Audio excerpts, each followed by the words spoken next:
तो आ गया तो हम भी आ गए। तो आज हम लोग मैट्रिक्स यानी अभिहु शुरू करने वाले हैं। और इससे पहले एक हम अभिहु का वीडियो बनाए थे कि हमारे दैनिक जीवन में अभिहु यानी मैट्रिक्स का क्या यूज है, इसका वीडियो हम पहले बना चुके थे। हो सकता है देखे होंगे, नहीं देखे होंगे तो लिंक डिस्क्रिप्शन में जाकर देख लीजिएगा, तभी तो पता चलेगा कि हम लोग अभिहु पढ़ रहे हैं, आखिर पढ़ने से क्या फायदा। ये चीज जानना जरूरी होता है। ये जानने से क्या होगा, ऐसे तो कोई बड़ी चीज आपको कुछ नहीं होने वाला है लाइफ में, बट उसको जान जाओगे और उसके बाद इस प्रश्नावली को, इस चैप्टर को करोगे तो मजा आएगा पढ़ने में। जो चीजें समझ में नहीं आएगी वो इंटरेस्ट बढ़ने लगेगा, क्योंकि आप जानते हो कि इसका उपयोग क्या है। समझ गए? तो चलिए आज हम लोग अपना स्टार्ट करेंगे मैट्रिक्स यानी अभिहु। तो सबसे पहले हम अभिहु के बारे में आपको बता दें कि हमारा पहला वीडियो है अभिहु का। इसके बाद हम लोग प्रश्नावली 3.1 को सॉल्व करेंगे। लेकिन ये जो वीडियो है बहुत ही इंपॉर्टेंट वीडियो है। इंपॉर्टेंट इसलिए है कि हम बना रहे हैं थ्योरी। तो थ्योरी का जो वीडियो होता है बहुत ही मज़ेदार होता है। थ्योरी से ही सारे आप लोगों का आगे के क्वेश्चन बनने वाला है। लाइफ टाइम यही चीज़ याद रहेगा, क्वेश्चन याद नहीं रहता है। ठीक है, तो चलिए शुरू करते हैं। तो सबसे पहले आता है अभिहु। तो अभिहु का हम सीखेंगे परिभाषा कि आखिर अभिहु होता क्या है, अभिहु का परिभाषा एक्चुअल में क्या होता है, अभिहु को कैसे मतलब किससे सूचित किया जाता है, अभिहु को कैसे दर्शाया जाता है, अभिहु को कैसे मैथमेटिकल हम लिखेंगे, ये सारा चीज हम लोग सीखने वाले हैं। लेकिन उससे भी पहले इंपॉर्टेंट चीज है कि अभिहु कितने नंबर का पढ़ना है 12वीं क्लास में। तो चलिए थोड़ा सा ये चर्चा कर लेते हैं। तो देखिए जो मैट्रिक्स है जिसको हम हिंदी में अभिहु बोलते हैं, तो ज़्यादा नाम इंग्लिश ही जानेंगे, क्योंकि आगे जब आप लोग बीएससी में पढ़ने जाओगे तो वहाँ पर हिंदी नहीं मिलता है। बस ये लास्ट स्टेप है आप हिंदी में पढ़ने के लिए आईएएससी तक ही। उसके बाद बीएससी करोगे तो सारे इंग्लिश में लिखना होता है। ठीक है, सारे इंग्लिश में लिखना पढ़ना होगा। तो मैट्रिक्स यानी हिंदी में इसको अभिहु बोलते हैं। ठीक है, हम जो भी हिंदी नाम लिखेंगे जो इम्पोर्टेंट है उसका इंग्लिश नाम भी लिखते चलेंगे, क्योंकि मेरा फर्ज है। आप तो नहीं जानते हो, लेकिन हम जानते हैं कि इसका आगे उपयोग है। तो आप लोग को अभी से ही छोटी छोटी बातें को बताने की कोशिश करें। ठीक है, ये मेरा फर्ज है, टेंशन ना लो। एक बात और सुन लो, अभिहु जो है ना, मैट्रिक्स जो है ना, बहुत ईजी है। इतना ईजी है कि अपने वाली को नंबर भूल जाओगे लेकिन मैट्रिक्स नहीं भूलोगे। समझ गया? इतना ईजी है। अब तो समझ में आएगा कितना ईजी होगा। ठीक है, तो मैट्रिक्स देखो, आपको 12वीं क्लास में मैट्रिक्स, एक हो गया मैट्रिक्स और एक है डिटरमिनेंट्स। ठीक है, तो मैट्रिक्स और डिटरमिनेंट्स जो चैप्टर है ये आता है अलजेब्रा से। ठीक है, तो अलजेब्रा चैप्टर से 12वीं क्लास में अलजेब्रा पढ़ना है, जिसमें मैट्रिक्स और डिटरमिनेंट्स है। और ये जो 12वीं क्लास में आपका जो सिलेबस है वो है 10 मार्क्स। 10 मार्क्स का आपसे 12वीं क्लास में पूछा जाएगा, दोनों चैप्टर को मिला करके। तो यदि आपको मैट्रिक्स समझ में नहीं आएगा तो डिटरमिनेंट्स भी समझ में नहीं आएगा। कोई टीचर ऐसे भी करते हैं कि पहले डिटरमिनेंट्स पढ़ाते हैं उसके बाद मैट्रिक्स पढ़ाते हैं, लेकिन हमारा यदि बात मानेंगे ना तो दोनों को मिक्स कर देता तो अच्छा रहता, और टॉपिक को सीरियल बाय सीरियल कर देता कि हाँ इस टॉपिक के बाद ये पढ़ना है, वो अच्छा रहता। और 10 मार्क्स का पढ़ना है, 10 नंबर का एक ही साथ हो जाता तो क्या दिक्कत, अलग अलग बांटने की क्या जरूरत था। लेकिन कोई नहीं, जो एनसीईआरटी बुक बनाया हम लोग से कितने सीनियर है ये हम बता नहीं सकते। ठीक है, बहुत लोग आगे हैं वो लोग। ठीक है, तो देखो मैट्रिक्स हम लोग पहले पढ़ेंगे, उसके बाद डिटरमिनेंट्स पढ़ेंगे। बहुत लोग अपना अपना दिमाग लगाते हैं, लेकिन जो एनसीईआरटी जो लिखे हैं बुक ना, 14 प्रोफेसर मिल करके बनाए हैं। एनसीईआरटी बुक को ऐसे वैसे मत तुलना कर दो, केसी सिन्हा, आरएस अग्रवाल, इन सब बुकों से तुलना करने से मतलब कि आप मतलब गधा हो। ठीक है, तुलना मत करना कभी। कोई करता है तो बोल रहा है तुम गधा हो। क्यों भाई? क्योंकि जो एनसीईआरटी बुक है, कम से कम आप एनसीईआरटी बुक में देख लेना, मिला लेना, लास्ट में लिखा रहता है प्रोफेसर का नाम। ठीक है, कहीं पर लिखा रहता है, मेरे ख्याल से लास्ट में या शुरू में लिखा रहता है, चेक कर लो, दिखाई देते हैं आज। ठीक है ना, सब चीज़ मेरा बताना फर्ज है। पाठ्य पुस्तक विकास समिति, यहाँ पर देख लो सभी प्रोफेसर का नाम लिखा गया है, चेक कर लो अपने बुक में। 14 प्रोफेसर मिल करके एक बुक एनसीईआरटी बनाए हैं, और एक प्रोफेसर केसी सिन्हा हो, चाहे आरएस अग्रवाल हो, चाहे अवतार हो, चाहे जो भी हो, एक बुक, एक राइटर मिल करके एक बुक लिख देंगे तो महान बुक हो गया। बताओ, ये ना हुआ महान जी एनसीईआरटी बेस्ट बुक होता है, यूपीएससी का लोग तैयारी करने जाते हैं तो एनसीईआरटी बुक ही पढ़ते हैं, सब पता करो, ठीक है। तो बहुत ही अच्छे तरीका से इसको चैप्टर बाय चैप्टर रखा गया है, जैसे एनसीईआरटी दिया है वैसे ही हम लोग पढ़ने वाले हैं। तो सबसे पहले हम मैट्रिक्स शुरू किए हैं, तो मैट्रिक्स पढ़ेंगे, उसके बाद डिटरमिनेंट पढ़ेंगे। लेकिन आपको याद रहे कि जो इसका सिलेबस है दोनों चैप्टर मिला करके 10 नंबर है। मैट्रिक्स और डिटरमिनेंट्स एक अलजेब्रा चैप्टर से लिया गया है, ठीक है, ये अलजेब्रा है, इतना तो समझ गए, कोई दिक्कत नहीं। चलो काम की बात करते हैं। ये सब था ऊपरवार, मतलब ऊपर वाली बात है जो कि आपको नॉलेज के लिए बहुत जरूरी है। काहे कि कोई पूछ देगा कि भैया कितने नंबर का पढ़ना है, सिलेबस में क्या है, तो क्या करोगे, ऊपर नीचे देखोगे डायलॉग मार रहे हैं हम भी ना, ऐसे ऐसे करके बहुत बेकार लगा, हमें पता नहीं है, वीडियो को एडिट कर देंगे चलो कोई बात नहीं, बहुत ईजी है, अभी हुई इतना समझ लो। हम स्टार्ट करते हैं। तो स्टार्ट करने से पहले हम ये बात आता है कि आखिर अबिहू का परिभाषा क्या होता है। तो भाई साहब अबिहू का परिभाषा तो कोई दिया होगा ना, अबिहू का परिभाषा कोई तो दिया होगा। तो अबिहू का परिभाषा देने वाले सिल्वेस्टर नाम के कोई एक वैज्ञानिक थे, उन्होंने दिया था 1850 ईस्वी में। अब आप कहोगे सर 1850 ईस्वी में अबिहू आया था, नहीं भाई इससे पहले भी आया था, लेकिन एक एक्चुअल में एग्जैक्ट जो परिभाषा दिए थे सिल्वेस्टर जी ने दिया कि अबिहू का परिभाषा ये होता है, वही हम लोग पढ़ते हैं। तो अबिहू का परिभाषा होता है, ध्यान से सुनिएगा, वह आयताकार या वर्गाकार क्रिया जिसमें एम क्षैतिज एवं एन स्तंभ की एक संयोजित करने की क्रिया को अबिहू कहा जाता है। बात को समझ रहे हो, इसमें दो चीज आ रहा है, पहले हम परिभाषा लिखते हैं, उसके बाद हम डिटेल में बताते चलेंगे, ठीक है, ध्यान दीजिएगा। वह आयताकार या वर्गाकार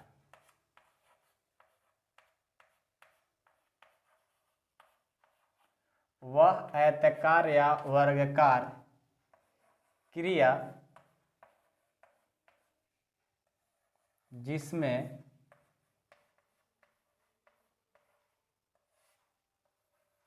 एम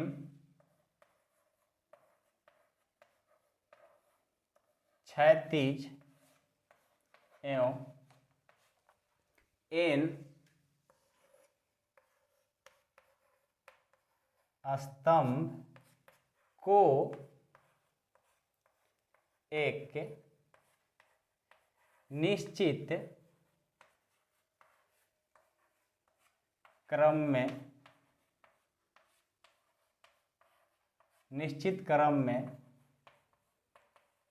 संयोजित किया जाता है,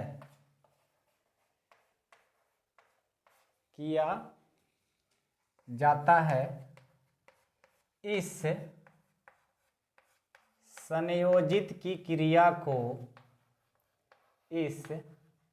संयोजित की क्रिया को अबिहू कहते हैं।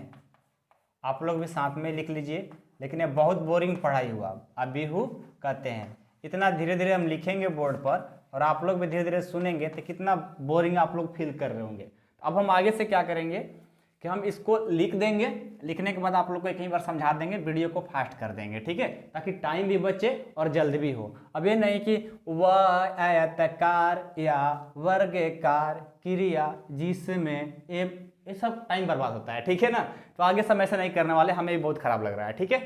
तो चलिए आइए, अबिहू का हमने परिभाषा लिखा, क्या लिखा, वह आयताकार या वर्गाकार। देखो अबिहू जो है ये आयताकार भी होगा वर्गाकार भी होगा। अब आपको सर जी आयत वर्ग का पढ़ना है इसमें, नहीं भाई, आयताकार और वर्गाकार के मतलब आगे आपको समझ में आएगी बातें, ठीक है, बस यहां ध्यान दो। वह आयताकार या वर्गाकार क्रिया जिसमें एम क्षैतिज कहने का मतलब एवं एन स्तंभ, दो चीज आया, एम क्षैतिज और एन स्तंभ, इनको समझना है, ध्यान से समझना है, ठीक है, को एक निश्चित क्रम में संयोजित किया जाता है। तो इस संयोजित क्रिया को अबिहू कहते हैं। किसको संयोजित करने की बात कर रहा है, ये एम क्षैतिज को और एन स्तंभ को, यही दोनों चीज को एक संयोजित करोगे, उसी को अभिहु कहा जा रहा है। तो भैया आइए मेरे कि यहाँ पर एम क्षैतिज, आखिर एम क्षैतिज है क्या और एन स्तंभ क्या है, ये क्या है समझाइए हमें। तो ध्यान दीजिएगा, जो क्षैतिज है ना, जो क्षैतिज है ना, उसका एक और नाम है, किसी किसी बुक में लिखा रहता है। आप क्षैतिज को क्या बोल सकते हो, पंक्ति बोल सकते हो, पंक्ति। आधा क है, थोड़ा हिंदी कमजोर है मेरा, तो हिंदी से मतलब नहीं रखिएगा, ठीक है ना। मैथ टीचर हैं तो मैथ की बात करेंगे, थोड़ा सा हिंदी लिखने में गलती हो तो सॉरी इसके लिए, ठीक है। तो क्षैतिज को आप पंक्ति भी बोल सकते हो, और इसका सीधा नाम जान जाओ ना इंग्लिश में, रो। क्षैतिज चाहे पंक्ति को उसको इंग्लिश में रो कहेंगे, तो हम बार बार रो यूज करेंगे, क्षैतिज ना यूज करके, ठीक है। और जो यहाँ स्तंभ है ना, स्तंभ, स्तंभ का तो स्तंभ ही नाम है, और इसको इंग्लिश में कलन बोलते हैं, तो एक कलन हो गया। तो हम बार बार रो और कलन की बात करेंगे, तो आप समझिएगा कि रो कहने का मतलब क्षैतिज और पंक्ति की बात कर रहे हैं सर, और कलन कर रहे हैं तो स्तंभ की बात कर रहे हैं। तो हम एक काम करते हैं, जो यहाँ क्षैतिज लिखे हैं ना, यहाँ पर हम क्या करते हैं, इंग्लिश में ब्रैकेट में आप लोग भी यहाँ पर रो लिख लो ताकि पता रहे, ठीक है, ऐसा अच्छा रहेगा। और जहाँ स्तंभ लिखे हो ना, इसे इंग्लिश में थोड़ा सा जगह एडजस्ट कर लो, कलन लिख लो, ठीक है, ताकि हमेशा पता रहे। ध्यान से देखिएगा, जो बातें समझ में नहीं आ रहा ना, देखते चलो सब चीज समझ में आएगा। और ये वीडियो देख ले तो ना, मैट्रिक्स अभिहु आपके लिए बहुत इजी हो जाएगा। आप देखते चलो ना, सिर्फ बहुत इजी हम कराने वाले हैं। बोले है ना कि उसका नंबर भूल जाओगे, लेकिन ये नहीं भूलोगे, ये गारंटी है मेरा, ठीक है। तो चलो, हमने क्या कहा कि वह है त कार्य वर्कार क्रिया जिसमें एम क्षैतिज यानी रो एवं एन स्तंभ यानी कलन को एक निश्चित क्रम में संयोजित करेंगे, उसको अभिहु बोलेंगे। तो भैया चलते हैं उसको संयोजित करके देखते हैं कि आखिर क्या है। तो उससे पहले लेकिन एक चीज और सीखना है। हमने तो अभिहु का परिभाषा रट लिया, अभी रट लो, कोई बात नहीं। कोई चीज ऐसी होती है कि कई बार में याद नहीं होता, धीरे धीरे टाइम दोगे अपने आप याद हो जाता है। कुछ रटना होता है, अभी जैसे आपको हम रटवा रहे हैं, आपको कुछ समझ में नहीं आ रहा है, लेकिन जो बोल रहे हैं ध्यान से सुनो, एक ही बार में रटते जाओ, एक ही बार में सब याद हो जाता है। तो थोड़ा सा वेट तो करना पड़ेगा, पेशेंस तो रखना पड़ेगा मेरे भाई, ठीक है ना। तो चलो, हमने क्या कहा, अभिहु का परिभाषा लिखवा दिया। अब हम ये चीज सीखेंगे कि आखिर इस अभिहु को सूचित कैसे करेंगे, पहचानेंगे कैसे, इसका पहचान क्या है। इसका पहचान है, लिखेंगे इसे, पैराग्राफ चेंज करके लिखिएगा, इसे देखो, एक कोष्टक, बड़ा कोष्टक का नाम सुनो ना, दोनों तरफ से ऐसे कर दो। ये किसका साइन है, ये साइन है अभिहु का, मैट्रिक्स का। ऐसे भी होता है, या दो गो ऐसे कर दो दोनों तरफ से, ये भी होता है, या ऐसे भी होता है। अब तीनों में से कोई भी एक लिख दो, यानी वो मैट्रिक्स ही है। ऐसे लिखा रहता है ना, वो मैट्रिक्स है। ऐसे लिखा रहेगा ना, वो मैट्रिक्स यानी अभिहु है। और ऐसे लिखा रहेगा मैट्रिक्स यानी अभिहु है। पहचानने के लिए साइन तो पता चल गया ना। What is this matrix, what is this matrix, what is this matrix, यानी ये मैट्रिक्स है। ये साइन जब दिखे ना, अब कहिएगा सर जी ये अभिहु है, ये मैट्रिक्स है भैया, तो अब पहचानने तो आ गया होगा, कोई दिक्कत नहीं है। तो अभिहु को इससे सूचित करेंगे, सूचित करते हैं, ठीक है। ध्यान रहेगी बातें हमेशा, कभी नहीं भूलोगे ना, बिल्कुल नहीं भूलना है। ध्यान दो, अच्छे से सब समझ में आएगा, ठीक है। अब देखिए, अब हम आपको कुछ एग्जाम्पल से बताते हैं, ठीक है, ताकि आपको अच्छे से और समझ में आ जाए, ताकि कोई दिक्कत ना हो। कुछ एग्जाम्पल समझिए। एग्जाम्पल देखिए, जैसे ऐसे लिखा रहेगा 1 2 3 4, ऐसे हमने कर दिया ना, ये हो गया मैट्रिक्स यानी अभिहु। ऐसे रहेगा 7 6 7 1 2 3, और ऐसे लगा दिए ना, ये क्या है, एक अभिहु है। तो जैसे में एग्जाम्पल में सब लिखते जाओ, ठीक है। और ऐसे भी रहेगा 7 6 1 2, ऐसे डबल लगा देगा, ये भी अभिहु है। तो ज़्यादा से ज़्यादा एनसीईआरटी बुक में, जो हमारे पास बुक है, आप लोग के पास बुक है, ये चीज़ यूज किया जाता है। किसी किसी बुक में ए, तो आपको ये नहीं लिखो, आपको बस नॉलेज के पर्पज से आपको हम बता दिए, ताकि कहीं पर दिखे ना तो ये ना कहे कि सर ये तो पढ़ाई भी नहीं किए थे। तो हर एक छोटी छोटी चीज़ को समझना होगा, ताकि कहीं पर दिक्कत ना हो, प्रॉब्लम फेस ना करना पड़े। आप बस मेहनत करो ना, सब चीज़ हम दिखा देंगे आप लोग को। तो ये चीज़ ज़्यादा फोकस करना, यही आप लोग को पढ़ना है बुक में, और यही आसान भी होता है लिखने में भी, एक ही बार में काम होता है। इसमें तो 4 गो पाई पढ़ना पड़ेगा, इसमें तो एक बार में हो जाता है काम। ये सबसे बेस्ट है, यही हमेशा आप लोग भी करिएगा, ठीक है। ख्याल रखिएगा हमेशा कि क्षैतिज को रो बोलते हैं, जहां रो कहेंगे समझिए कि क्षैतिज है। अभी हम इसके बारे में और चर्चा करेंगे कि आखिर रो और स्तंभ यानी कलन होता कैसे, इसको कैसे पहचानेंगे, कब किसको रो कहेंगे, कब किसको कलन कहेंगे, अभी चर्चा करने वाले हैं। अभी सिर्फ और सिर्फ हम लोगों ने क्या सीखा, एक परिभाषा सीखा अभिहु का, जिसका परिभाषा क्या है, वह है कार्य और कार्य क्रिया जिसमें एम क्षैतिज एवं एन स्तंभ की एक निश्चित क्रम को संयोजित करेंगे, उसको हम अभिहु बोलेंगे। अभिहु को सूचित करने के लिए हमने ये पढ़ा और कुछ हमने एग्जाम्पल देखा। यहां तक तो कोई दिक्कत नहीं है किसी को, यहां तक अभिहु कंप्लीट है ना, आगे सारे इजी हैं। आइए दिखाते हैं, थोड़ा सा वेट करिए। तो आइए अब हम लोग जो क्षैतिज और स्तंभ की बात कर रहे थे वो टॉपिक डालेंगे। नेक्स्ट टॉपिक ऐसे करके डाल दीजिए, अभिहु के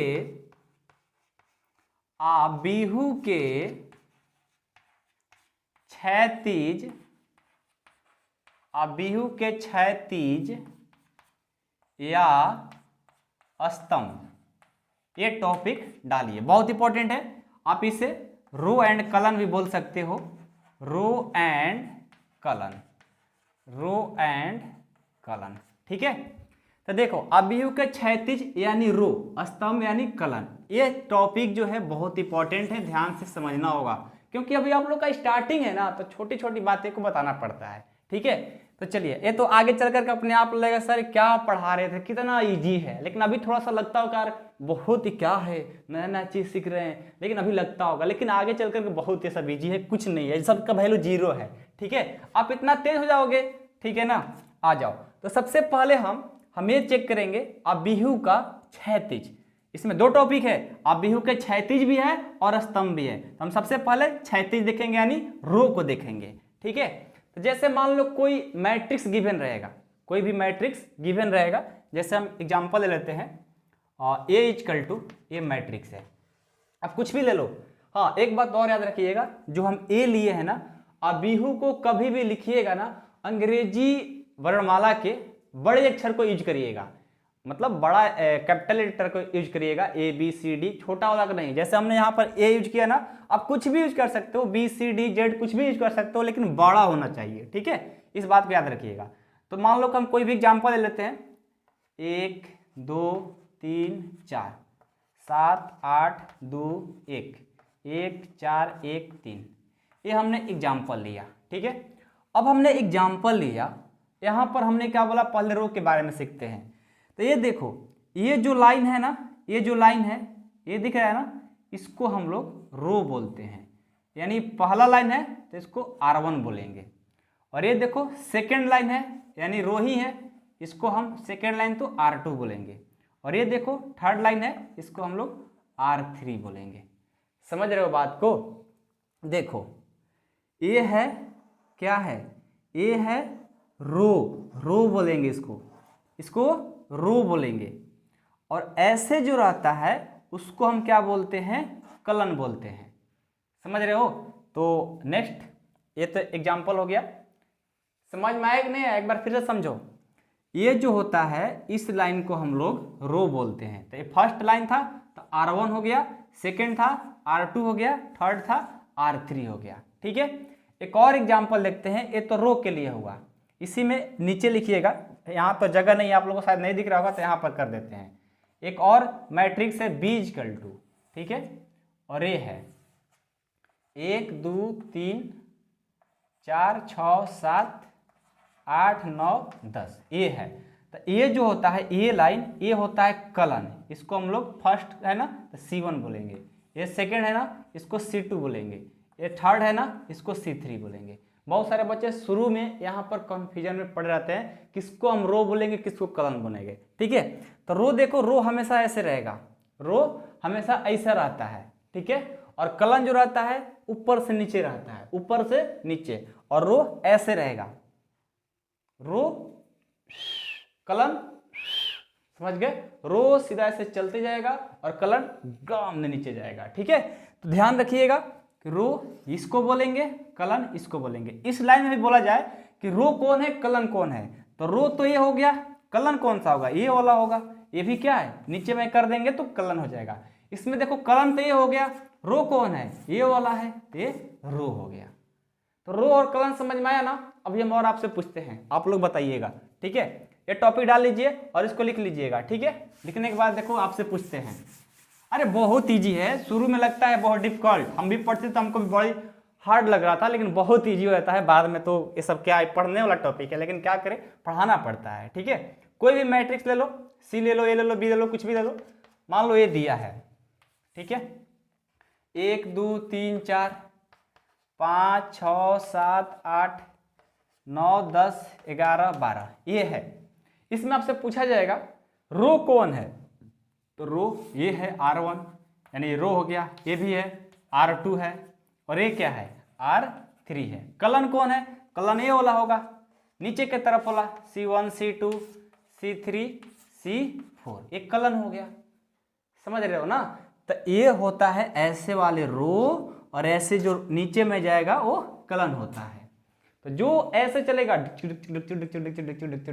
ये रो हो गया, और जो ऐसे जाएगा नीचे में वो हो जाएगा कलन। समझ में आया, आया ना, कभी नहीं भूलोगे ना, बहुत ईजी है, एक सब कुछ नहीं होता है। अब हम एक छोटा सा और टॉपिक पढ़ेंगे।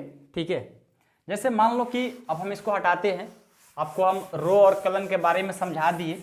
अब मैं उम्मीद करता हूँ कि आप लोग कहीं भी उस पर पूछा जाएगा, आप लोगों से आराम से बता देंगे कौन रो है कौन कलन है, ये सब तो कुछ है नहीं। ठीक है, तो अब देखिए एक अगला छोटा सा टॉपिक आता है अबिहू के क्रम।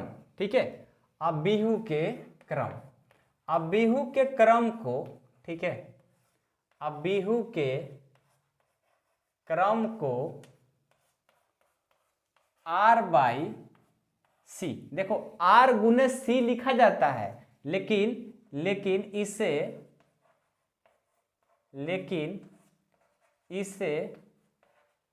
R/C पढ़ते हैं, R/C पढ़ते हैं, याद रहेगा। देखो अबिहू के क्रम को R/C में तो लिखते हैं, लेकिन उसको पढ़ते हैं R/C। R गुना C लिखेंगे लेकिन पढ़ेंगे R/C। अब इसका मतलब क्या है, थोड़ा सा समझिएगा ध्यान से। जैसे मान लो कि आपसे पूछा जाएगा, कोई मैट्रिक्स दे दिया जाता है और उसका क्रम क्या है बताना होता है। ठीक है, जैसे मान लो फर्स्ट एग्जांपल लेते हैं कि A बराबर कोई अबिहू दिया गया है 1 2 3 4। ठीक है, तो इसका क्रम क्या है, देखो तो क्रम कैसे पहचानेंगे, यानी ऑर्डर कैसे पहचानेंगे। तो यहां देख रहे हैं कि R1 1 है और R1 2, यानी 1 2, तो 2 R1 है, तो R मतलब रो को पहले लिखा जाता है और कलन को बाद में। तो R1 R2 यानी 2 रो है तो 2 लिख लिए, और यहां पर गुना का साइन देते हैं, लेकिन पढ़ते हैं इसे बाई। अब कलन उसके बाद आएगा ना R/C, रो पहले आता है कलन बाद में आता है। तो कलन चेक करो तो 1 2 कलन हो गया, तो एक क्रम क्या हुआ, 2/2 के क्रम है। लिखेंगे या 2/2 के क्रम है, क्या है 2/2 के क्रम है, याद रहेगा ना। अब अगला देखो, एक बात और आपसे बोले ना कि ऐसे R गुना C तो लिखेंगे लेकिन पढ़ते हैं R/C। तो देखो 2 गुना 2 तो लिखे हैं, लेकिन इसे पढ़ेंगे क्या, यह 2/2 मतलब 2/2, 2 गुना 2 है लेकिन पढ़ेंगे 2/2 के क्रम है, इसे याद रखिएगा। ठीक है, एक अगला ले लेते हैं, जैसे मान लो कि 3 4 6 7 2 8। यहां पर देखो तो रो कितना है, 1 2 रो है तो 2 रो पहले लिखा जाता है। कलन कितना है, 1 2 3, कलन कितना है 3। तो देखो तो अबिहू का क्रम क्या हो गया, 2/3। लिखेंगे या 2/3 के क्रम है। क्रम पहचानने आना चाहिए, और क्रम को इंग्लिश में ऑर्डर बोलते हैं। ठीक है, ये कितने बाई कितने का ऑर्डर है, 2x2 का। कोई इंग्लिश में से बोलता है, या आप 2x2 क्रम के बोल सकते हो, या 2x2 के ऑर्डर बोल सकते हो। 2x3 के क्रम है, या 2x3 के ऑर्डर है, ऐसे भी आप बोल सकते हो। चौक थोड़ा छोटा हो गया, दूसरा चेंज कर लेते हैं, ठीक है। देखो चौक से पढ़ाने में बहुत मेहनत लगता है, कभी कभी मन करता है कि हम भी पेज कॉपी पर लेकर पढ़ाएं, क्योंकि मेरे पास तो डिजिटल बोर्ड है नहीं अभी, ठीक है।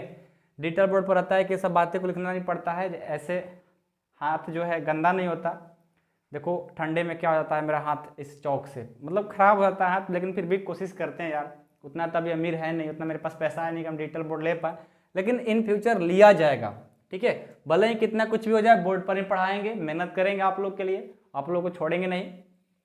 और ऐसे तो आलसीपन नहीं करते, तो आलसीपन करते तो पेज पर जाकर पढ़ा देते, लेकिन कोई नहीं, ठंडा में, इस ठंडे के मौसम में भी आप लोग को बोर्ड पर रात में एक टी शर्ट पर पढ़ाने की कोशिश कर रहे हैं, ठीक है। और एक टी शर्ट आप इन लोग के पैसा से लिए हुए हैं, ठीक है, कोर्स के पैसा से लिए हैं, फर्स्ट बार कोर्स के पैसा से टी शर्ट लिए हैं, देख लीजिए, देख लिए चलिए, तो क्रम समझ में आ गया ना, क्रम कैसे पहचानेंगे, क्रम को कैसे पढ़ेंगे, ऑर्डर, ठीक है।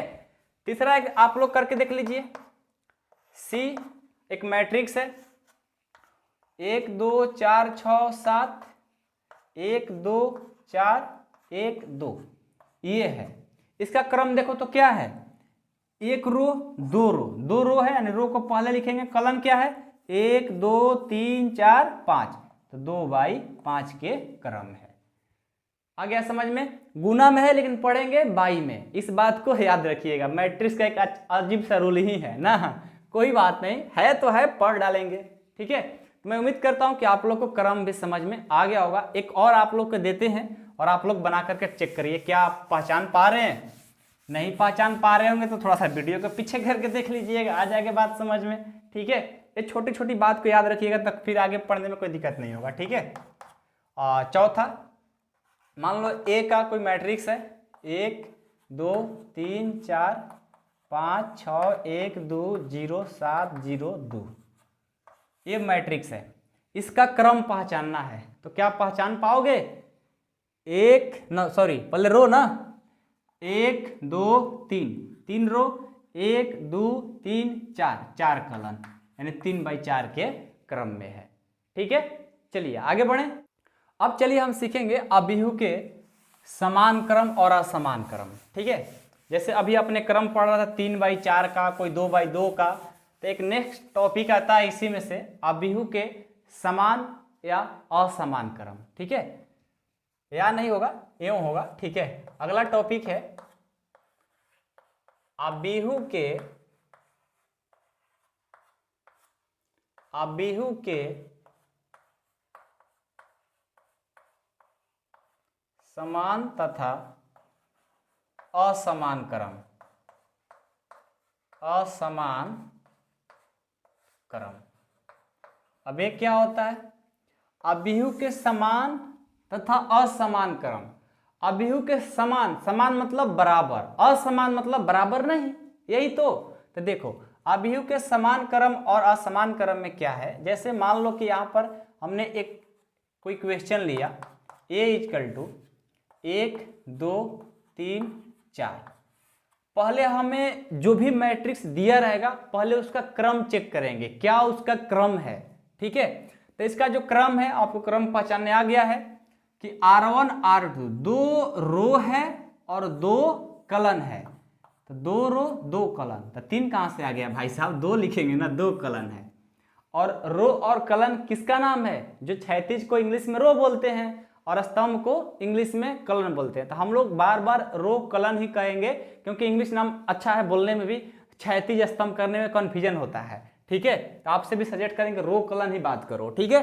तो रो कितना था 2, कॉलम कितना था 2, तो एक क्रम क्या हुआ 2x2।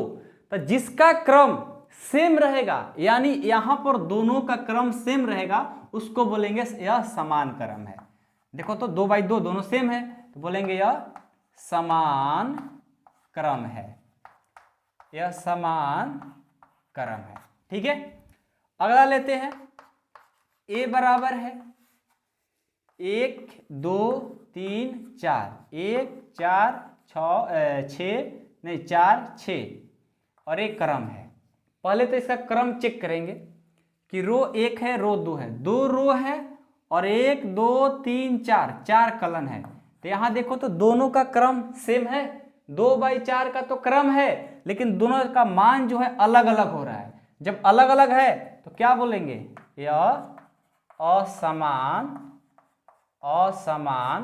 क्रम है। इतना तो आप लोग अब समझ गए होंगे कि किसको हम समान क्रम बोलेंगे, किसको असमान क्रम बोलेंगे। यानी यहां पर दोनों का मान सेम सेम हो, रो और कलन की मान जो हो सेम हो उसे समान क्रम, और रो और कलन अलग अलग हो उसे असमान क्रम बोलेंगे। ये पढ़ने वाली चीज है, लेकिन कोई नहीं, छोटी छोटी बात को बताने की कोशिश करते हैं ताकि आपको लाइफ में कभी दिक्कत न हो आगे चल करके। ठीक है, तो ये भी टॉपिक खत्म हो गया, अभियुक्त के समान और असमान क्रम।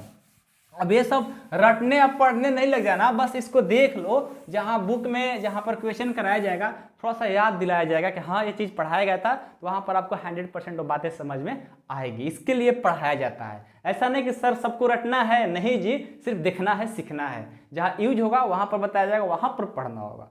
ठीक है, अब चलिए आपको अभियुक्त के सदस्य के बारे में पढ़ाएंगे, जो कि बहुत ही इंपॉर्टेंट है, इस पर क्वेश्चन भी बहुत सारे बनते हैं। ठीक है, ये टॉपिक इंपॉर्टेंट है, अभियुक्त के सदस्य। अभियुक्त के सदस्य, सदस्य यानी मेंबर, इसको बोल सकते हो elements of matrix, elements of matrix. ठीक है, अभियुक्त के सदस्य यानी एलिमेंट्स ऑफ मैट्रिक्स क्या है, ध्यान से समझिएगा, बहुत ही इंपॉर्टेंट ये भी टॉपिक है, इस पर क्वेश्चन आता है। ठीक है, जैसे फर्स्ट क्वेश्चन आपसे बोला जाएगा इसमें कि 2x2 क्रम का अभियुक्त बनाइए, 2x2 क्रम का अभियुक्त दर्शाइए या बनाइए। ठीक है, 2x2 क्रम का बोला है, यानी रो की संख्या 2, कलन की भी संख्या 2 ही। ठीक है, रो की संख्या 2 और कलन की संख्या भी 2 ही होना चाहिए। तो कैसे बनाओगे, तो ए बराबर लिखेंगे, कैसे बनाओगे 2x2 क्रम का अभियुक्त, क्या आप 1 2 3 4 ये लिख दोगे हो जाएगा, बिल्कुल नहीं, क्योंकि आपको ये मान तो पता नहीं है ना। भले ये दिया रहेगा तो आप इसे बता सकते हो कि कितने बाई कितने क्रम का अभियुक्त है, लेकिन जब आपसे कह दिया जाएगा कि कोई अब क्रम का अभियुक्त बनाइए, जैसे 2x2 2x3 4x4 5x5 ऐसा क्रम का अभियुक्त बनाइए, तो वहां पर गलती कर देंगे आप लोग। तो वहां पर क्या किया जाएगा, समझिएगा ध्यान से, जब कहा जाएगा कि 2x2 क्रम का अभियुक्त को दर्शाना है, दिखाना है, तो आप क्या करोगे, a = तो लिख लोगे। यहां पर दर्शाने के लिए a11 से शुरू करोगे, ये एलिमेंट्स होता है a11 a12 a21 a22। अब देखो तो r1 r2 c1 c2, यानी 2 रो है और 2 ही कलन है। ये देखो दर्शाने की मेथड होता है। अब आपसे कह दिया जाएगा कि 2x3 क्रम का अभियुक्त बताइए, क्या होगा, 2x3 क्रम का अभियुक्त, तो क्या दर्शाइएगा। सबसे पहले आपको ये नजर इस पे जाना चाहिए कि क्रम जो रो होना चाहिए 2 होना चाहिए। तो a11 a12 a13, कलन कितना 3 ना, तो देखो 3 हमने बना दिया, a21 a22 a23। बहुत सारे बच्चे को समझ में नहीं आ रहा होगा, मेरे ख्याल से ऐसा लगता है, तो हम क्या करते हैं, थोड़ा सा और डीपली में चलते हैं। ठीक है, आइए कैसे अभियुक्त का क्रम बनाया जाएगा पूरा अच्छे से समझा देते हैं, ताकि कहीं पर दिक्कत ना हो। इस तरह का प्रश्न मिलने वाला है तो आराम से चले जाएंगे और 100% समझेंगे उस बात को। ठीक है, टेंशन ना लो। देखो जैसे हमने कहा इस बार कि 3x3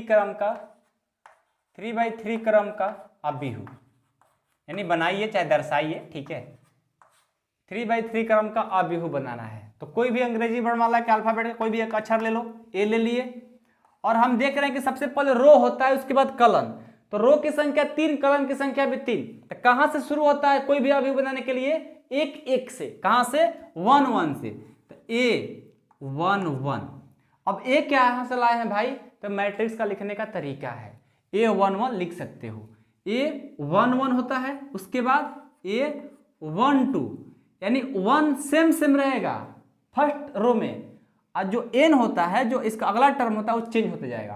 तो A11 उसके बाद A12 अपने आप पे सब आ जाएगा, प्रैक्टिस करोगे तो A13, क्योंकि जो कलन होना चाहिए वो 3 और रो भी 3। तो एक तो रो हो गया, अगला A21 A22 A23, अगला A31 A32 A33, ये देखो हो गया। सब ऐसा ही लिखा जाएगा, देखो R1 R2 R3 C1 C2 C3 हो गया। जैसे मान लो आपसे कहा गया कि 2/5 का बनाइए, 2/5 का क्रम, ठीक है, अभिहु बनाना है इसका। तो क्या करोगे, हम देख रहे हैं कि रो तो 2 बनाना है, लेकिन कलन कितना, 5 तक जाएंगे। तो ये तो 1 हो गया, फिर 1 2 हो गया, फिर 1 3, फिर 1 4, 5 तक जाना है ना, तो 1 5 तक गए, उसके बाद 5 तक हो गया, फिर लौट कर आएंगे। अब 1 1 से शुरू हुआ था, अब कहाँ से 2 से होगा, A21 A22 A23 A24 A25 हो गया। गिन लो, 2 रो है और 5 कलन है, गिन लो। तो ऐसे अभिहु का क्रम को स्ट्रक्चर बनाया जाता है, ये स्ट्रक्चर है और इस पर कुछ क्वेश्चन भी आता है, तो वहां पर भी समझाएंगे, टेंशन ना लो। यहाँ पर नहीं समझ में आ रहा होगा, नहीं लिखने आ रहा होगा, तो फर्स्ट बार में होता है अपने आप, फिर सब अपने आप आ जाता है, इसको टेंशन भी नहीं लेना है, ठीक है ना। लगता है कि यार कैसे समझ में आएगा, बहुत सारे बच्चे सोचते होंगे, लेकिन वैसा कुछ नहीं है, बहुत ईजी है। अब आपको देते हैं 3/4 क्रम का अभिहु बनाना है, 3/4 क्रम का अभिहु, ठीक है।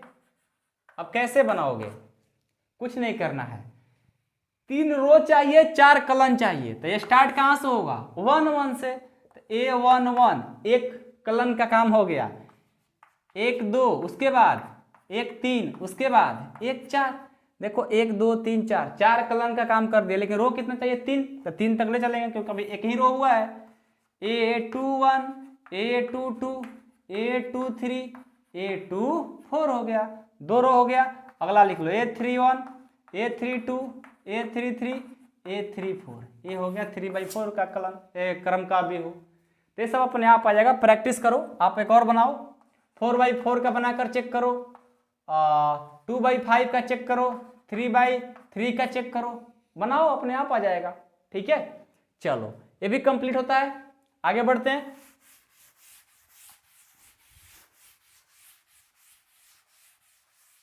तो ये सब समाप्त होता है। अब हम देखते हैं कि क्या पढ़ना है आप लोगों को। अब हम चेक करते हैं किताब। ये सब जो भी बताया, ये सब तो बेसिक था, जो कि आपको जानना बहुत ज़रूरी है। अब हम शुरू करेंगे अभिहु, और अभिहु तो शुरू कर ही दिए यार। तो अब हम शुरू करेंगे प्रश्नावली 3.1, लेकिन 3.1 को पढ़ने से पहले हम लोग को यहाँ पर एग्जाम्पल भी है ना, एग्जाम्पल को पहले समझेंगे, ठीक है। एग्जाम्पल पढ़ेंगे, उसके बाद हम लोग 3.1 को समझेंगे, ठीक है। तो आज के इस वीडियो में हमने सिर्फ अभिहु का परिभाषा बताया, अभिहु को किससे सूचित करते हैं, अभिहु को पहचानने के लिए अभिहु को क्रम कैसे पहचाना जाएगा, रो और कलन किसे कहा जाएगा, और अभिहु को कैसे क्रम में लिखा जाएगा। ये 4-5 चीज छोटी छोटी जो आपको बताने की हमने कोशिश किया, और मैं उम्मीद करता हूं कि आप लोग को समझ में आया होगा। अरे यार समझ में नहीं आया तो कोई बात नहीं, टेंशन ना लो, हम है ना। आपको ये सब चीज़ें समझ में थोड़ा थोड़ा भी आया होगा, 30% भी आपको समझ में आया होगा, तो आगे जो प्रश्नावली का एग्जाम्पल है वहाँ पर जो कंसेप्ट आएगा वहाँ पर भी बताएंगे। वहाँ नहीं समझ में आएगा तो जहाँ प्रश्नावली है वहाँ पर भी समझाएंगे, जो कंसेप्ट होगा वहाँ पर तो 100% हो जाएगा। तो मेन तो चीज़ें प्रश्नावली का सारे क्वेश्चन है, ठीक है। तो हम पहले पढ़ाने के लिए इसलिए कोशिश करते हैं कि छोटी छोटी बात जब आपके पास अच्छे से नॉलेज हो जाएगा तो फिर आप गर्दा अपने आप उड़ा दोगे प्रश्नावली में, ठीक है। और मैं उम्मीद करता हूं क्लास आप लोग को अच्छा लगा हो तो वीडियो को लाइक कर दीजिएगा, और चैनल पर नए होंगे तो मन होगा तो सब्सक्राइब कर दीजिएगा, नहीं मन होगा तो कोई नहीं, आप सिर्फ पढ़ाई कर लीजिएगा, ठीक है। और हाँ, जिनको क्लास 12 की 100% मैथ पढ़नी है वो हमारे मेंबरशिप में ज्वाइन हो सकते हैं। डिस्क्रिप्शन में लिंक दिया होगा, वहाँ से जाकर के ऐप द्वारा जुड़ सकते हो। और आपको जुड़ने नहीं आ रहा है कि ऐप में कैसे, ऐप आप लोग डाउनलोड कर लेना, ठीक है। ऐप डाउनलोड कर लेना, डिस्क्रिप्शन में चेक कर लेना, ऐप का लिंक है, वहाँ से ऐप को डाउनलोड करना होगा।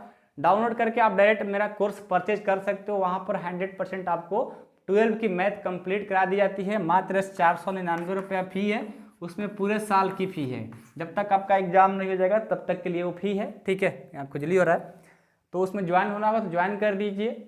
बस आप लोग का सपोर्ट के लिए रखा गया है, थोड़ा सा आप लोग सपोर्ट करेंगे तो हमें भी पढ़ाने में मोटिवेशन मिलेगा और पूरा जान जी एनर्जी लगा करके आपको पढ़ाने की कोशिश करेंगे, ठीक है।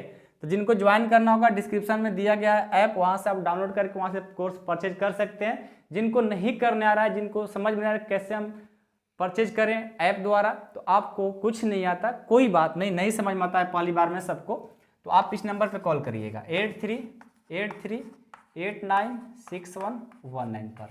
इस पर देखो क्या करना है, ये फ़ोनपे, गूगल पे, पेटीएम नंबर है। इस पर आप लोग जब आप फ़ोनपे, गूगल पे, पेटीएम चलाते होंगे तो इस पर 499 रुपये पे कर दीजिएगा, ठीक है।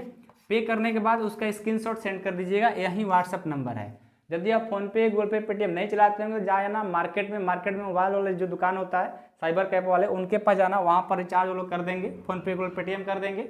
वहाँ से उनसे स्क्रीनशॉट लेना और मेरे व्हाट्सअप नंबर पर यहीं पर सेंड कर देना। ये आप चलाते होंगे, आज के ज़माने में तो सब लोग चलाते होंगे, तो मेरे को क्या करना है, इस व्हाट्सअप नंबर पर सेंड करना होगा स्क्रीनशॉट।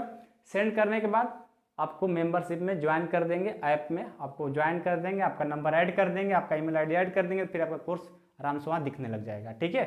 तो इसको करने के लिए आपको कुछ नहीं, 499 रुपये पे करना, 100% आपका कोर्स कंप्लीट हो जाएगा। जिनको ज्वाइन करना होगा जल्द से जल्द ज्वाइन कर लें, ताकि फिर बाद में पछताना पड़े। नहीं तो लास्ट में बच्चे क्या कहते हैं कि सर हमसे बताया नहीं कि कोर्स भी है आपका।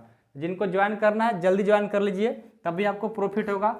और पर मंथ आप जोड़ोगे तो 20 से 25 रुपये मेरा फ़ी होगा, इससे ज़्यादा नहीं हो सकता, ठीक है। तो अब 20 से 25 रुपये में बताओ कौन पढ़ा रहा है, ठीक है। तो अभी ज्वाइन करोगे तो आपको उतना ही प्रॉफिट होगा। जाइए वहाँ ज्वाइन करिए, नहीं ज्वाइन करना है तो इस नंबर पर कॉल करके हेल्प ले सकते हैं आप लोग, ठीक है। मिलते हैं नेक्स्ट वीडियो में, थैंक यू सो मच।